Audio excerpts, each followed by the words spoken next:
他的目光扫过眼前的众人，在这个大咒，如今已无一人能达到无上之境的主神领域，拥有着超脱大道造化的力量。只有达到无上之境的无上主神，唯有无上的力量，才有机会解除沉寂万千大道。可如今对于任何神器来说，无上的力量目前根本不存在。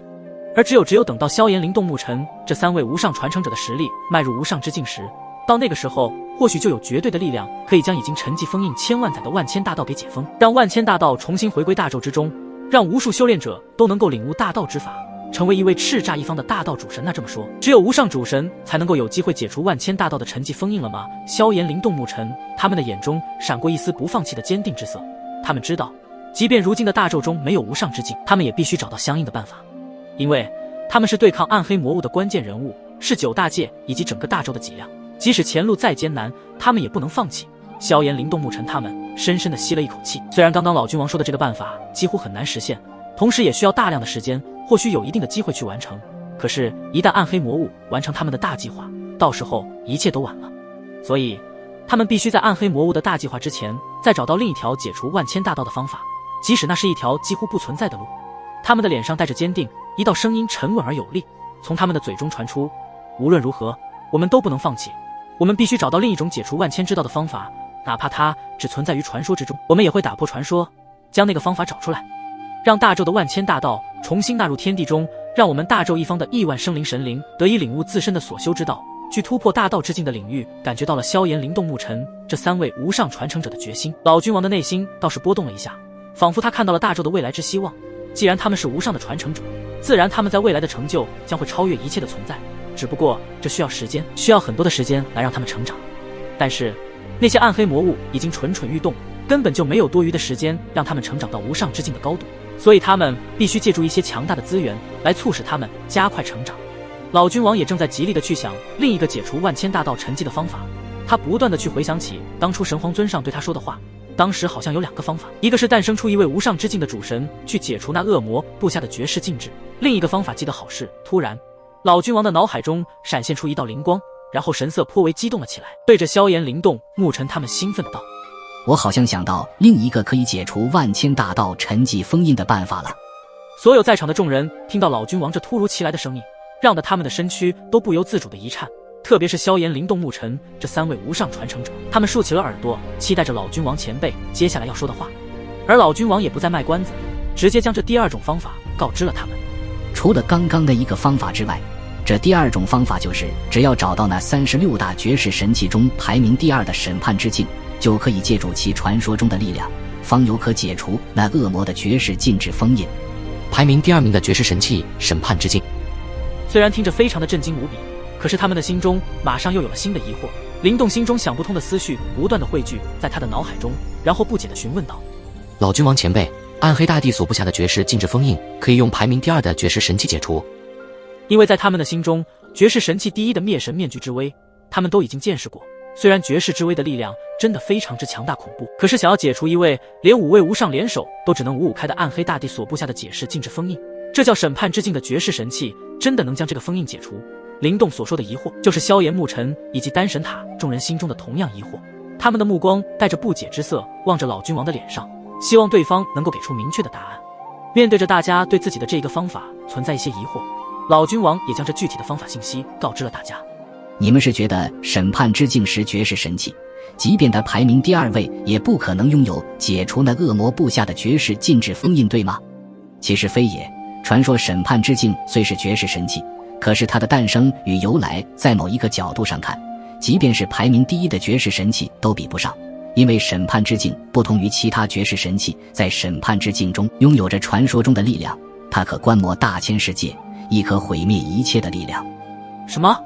从老君王的语气中知晓，这审判之境中的力量似乎非常之强大恐怖。既然在某一个角度上看，即便是排名第1位的绝世神器都不及它，那么这审判之境究竟是怎么诞生和怎么由来的呢？接下来老君王便是将审判之境的诞生与由来对着众人一五一十地解释起来。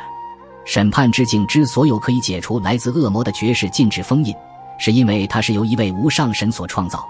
而这位无上神你们也应该比较熟悉。话到这里，老君王刻意地停顿了一下，然后其目光从众人的身上扫过，最后将目光落在了萧炎的身上。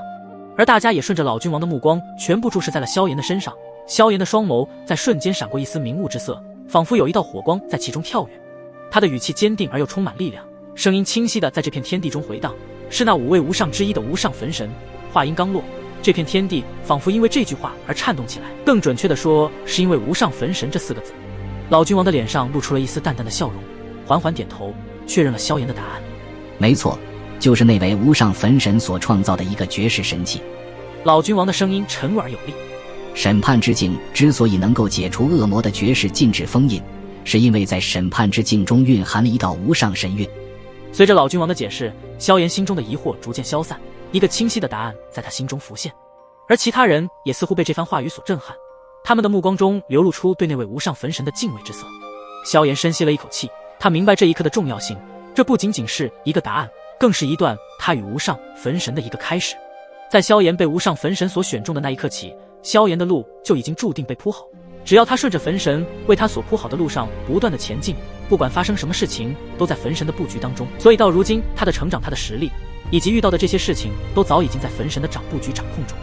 萧炎对这位无上焚神感到十分的敬畏与敬仰，也对一位无上神的力量感到绝对的恐怖。或许如今的一切都在焚神的无上法则之中演变推进。萧炎一脸苦笑，但是为了大纣未来，即便已经知道自己是无上焚神的一枚棋子，他也得继续在这条路上走下去。只有这样，大纣的未来才有希望，将那些入侵大纣、想要毁灭大纣的暗黑魔物全部击退出大纣之中。既然如今的大纣只有无上焚神才能够改变，自己身为一枚棋子又何妨？反正结局对于焚神还是萧炎来说都是一样的结局。萧炎想明白了一切之后，立马开口道：“老君王前辈，那么这审判之境现在在何处？毕竟萧炎要为大道沉寂之事尽快去解决，这样才能在最短的时间内让大纣中的那些修炼者快速领悟自身的所修之道，突破大道之境，成为一方真正的主神大能。”审判之境在很久之前现世在第3等级世界的千元界，引来诸多强者去抢夺审判之境，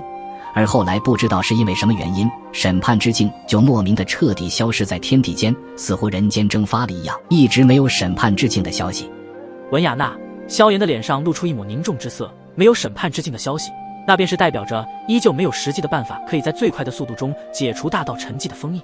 但是自己又是无上传承者，萧炎也没有退缩的念头，即便在寻找审判之境的途中会遇到很多的艰苦，也不能放弃这唯一解决大道沉寂的问题。现在只有尽快找到审判之境的下落，才能拯救这个岌岌可危的大纣，彻底的解除大道沉寂之事。不过你们也不用着急，我已经派出黄国的精锐强者，在诸神万界以及其他大界中寻找审判之境的消息。我想要不了多久，可能就会得到审判之境的消息。其实神州皇国对大道沉寂的这等事情有着极为的重视，所以这一次又遇到了无上传承者，也几乎给了他们绝对的信心。而萧炎也非常的相信神州皇国的底蕴和实力，因为看似独立的神州皇国，实则在9大界的各个地方恐怕都有皇国的信使，他们都在收集着对皇国极为有用的信息。在知晓了大道沉寂的解决方法之后，其实在萧炎的心中还有一道困惑，因为在他们刚进来神州皇国的时候，为什么这皇国之人的实力会比外界的更加强大？而且大道主神也不在少数，在仅仅不到几天的时间就已经遇上了大道主神和造化主神，不是说大道沉寂了吗？为何神州皇国之中还能够诞生出如此多的主神级别大能者？萧炎也将自己的这一道困惑告知了老君王前辈，而后老君王则是意味深长地看了看皇国的天际，最后缓缓地沉声道：“你倒是问到一个重点上了，这也是我们神州皇国的区域缩小的原因。其实我们皇国独立一个世界，就是因为大道沉寂这件事情。我们的神皇尊上为了保住皇国之人的大道根基，施展出他毕生的神力，将皇国之人所修的大道禁锢在这独立的世界之中。就是因为这样，他们原本的大道之法就不会因此被沉寂封印。可以说，神皇尊上做了一个避开那恶魔的绝世禁制封印，才保留了皇国之人所修的道法，他们的大道则被禁锢在了神州皇国的独立世界中。这也是我们皇国拥有主神级别的人数较多的原因。